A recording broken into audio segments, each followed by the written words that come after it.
আসসালামু আলাইকুম প্রিয় দর্শক, আশা করি আপনারা ভালো আছেন। ডক্টর মোহাম্মদ ইউনূস নবম পে স্কেল দেওয়ার জন্য বদ্ধপরিকর। তার কিছু সিমটম আমরা দেখতে পাচ্ছি। সেটা হলো, যখন এই পে কমিশন গঠন করা হয় 2025 সালের জুলাই মাসে 27 তারিখে, তখন কিন্তু আলাপ আলোচনা সমগ্র উপদেষ্টাদের নিয়ে মিটিং করে তারপরে এই কমিশনটা গঠন করা হয়। নাকি ডক্টর মোহাম্মদ ইউনূস একাই গঠন করছে আর বলছে আর হয়ে গেছে? সেটা তো আর না। একটা আলাপ আলোচনা, দীর্ঘ আলাপ আলোচনা মাধ্যমে, মিটিং এর মাধ্যমে এটা করা হয়। তখন কিন্তু সম্মতির ভিত্তিতে এই কমিশন গঠন করা হয় এবং 23 সদস্য বিশিষ্ট কমিটি করা হয়, যার সভাপতি করা হয় জাকির আহমেদ খানকে। এবং জাকির আহমেদ খান কে এটা আপনারা জানেন, ওনার ব্যাকগ্রাউন্ড সম্পর্কেও জানেন। উনি নির্দিষ্ট সময়ের 3 সপ্তাহ আগে তার প্রতিবেদন, চূড়ান্ত প্রতিবেদন জমা দিয়েছেন প্রধান উপদেষ্টার কাছে। এই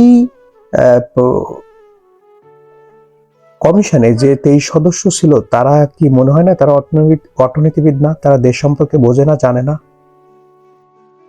কি মনে হয়? উত্তর দিয়ে যাবেন। দ্বিতীয় যে বিষয়টা হলো, তখন পক্ষে ছিল, তখন বলছিল পে কমিশন দিতে হবে, পে কমিশন, পে স্কেল দিতে হবে, নবম পে স্কেল, সব উপদেষ্টারা বা সমস্ত স্টেক হোল্ডাররা বা যারা এর সাথে জড়িত ছিল। এখন কেন বিরোধিতা করতেছে বা নাখোশ, বা পে স্কেল বাজেটে সমস্যা দেখাচ্ছে, ঘোষণা গেজেট প্রকাশের সমস্যা দেখাচ্ছে? কারণ তখন সময়টা ছিল একরকম, এখন সময়টা অন্যরকম। তাই তখন ডক্টর ইউনূসকে সাপোর্ট দেওয়া হয়েছিল তাদের কাজ। এখন পরিস্থিতি একটু অন্যদিকে, তাই আস্তে করে ডক্টর ইউনূসকে ভিলেন বানানো বা খলনায়ক বানানো, এমন চেষ্টা আমার এটা মনে হয় ব্যক্তিগতভাবে। কারণ ডক্টর ইউনূস চায় এটা, এবং তিনি কিন্তু সন্তোষ প্রকাশ করেছেন এই পে স্কেলের এই চূড়ান্ত প্রতিবেদন নিয়ে। তাহলে তারাও তো ওই সময় মিটিং এ ছিল, এখনো মিটিং এ আছে। তাহলে এখন পে স্কেল দিলে কেন দেশের অর্থনীতি কোলাপস করবে? আর সেটা তো একবারে দিচ্ছে না, আংশিক দিবে। আর সেটা 2026 অর্থ বছরের 1 জুলাই থেকে ফুল আকারে দেবে। তাহলে এখনো তো 6 মাস হাতে, 5-6 মাস হাতে। আংশিক দেওয়ার জন্যই তো 22,000 কোটি টাকা সংশোধন বাজেটে যোগ করছে। এটা আপনারা জানেন।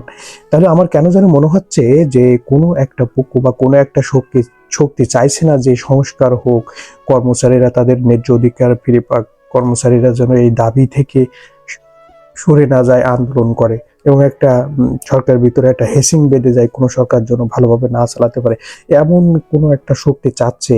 আর তাদের চাওয়াটাকে এই বিভিন্ন তালেবরদের দিয়ে মাঠে ইমপ্লিমেন্ট করাচ্ছে। কিন্তু আমার মনে হচ্ছে যে ডক্টর ইউনূস কিছু একটা করবে, এটা আমার বিশ্বাস। হ্যাঁ, করবে, পারবে কিনা, কতদূর পারবে বা পারবে না, এটা উপরওয়ালাই ভালো জানেন। কিন্তু আমার বিশ্বাস যে উনি কিছু একটা করবে। কারণ উনি এই বিষয়গুলো অবজার্ভ করছেন, দেখছেন কারা বিরোধিতা করতেছে, কারা তার পক্ষে কাজ করতেছে, কারা কর্মচারীদের পক্ষে কাজ করতেছে, কারা কর্মচারীদের বিরুদ্ধে কাজ করতেছে। এখানে বিভিন্ন বিষয় আপনারা দেখতেছে, বিভিন্ন উদ্বৃত্তি দিচ্ছে বিভিন্ন জন, যাদের দরকার নেই তারাও উদ্বৃত্ত দিচ্ছে।